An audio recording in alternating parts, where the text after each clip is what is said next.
I had a pocket full of Vicodin. I had a glass of wine on the counter. It was it was Vic o'clock. I mean, it was just sort of like cocktail hour.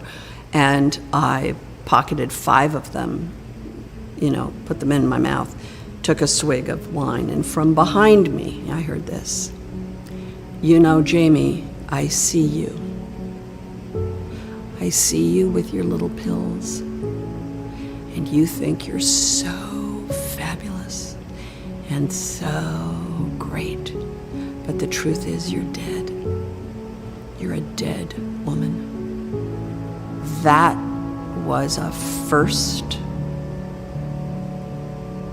big, shocking realization that someone saw it, that it wasn't secret, that no one knew.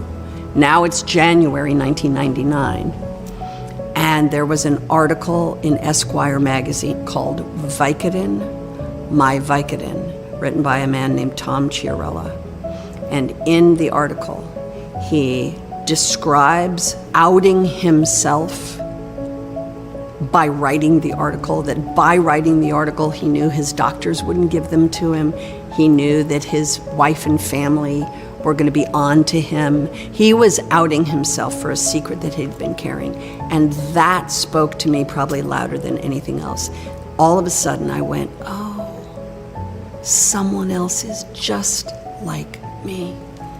So by February, I went to a friend of mine, early February, and I went to a friend of mine, and we both had kids the same age, and I kind of like sidled up to her and kind of like,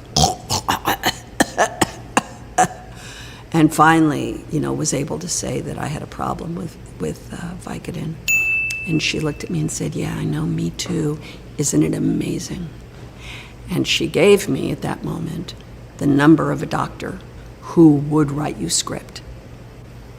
Because prior to that, I didn't really get it from doctors.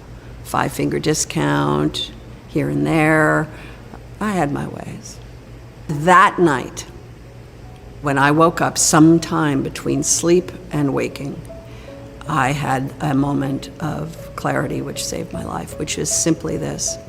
I imagined that she would die, and I would attend her funeral, and I would hug her children, and I would have blood on my hands. Or I would die, and she would attend my funeral, and she would hug my children with blood on her hands. And in that moment, I understood that it was going to kill me.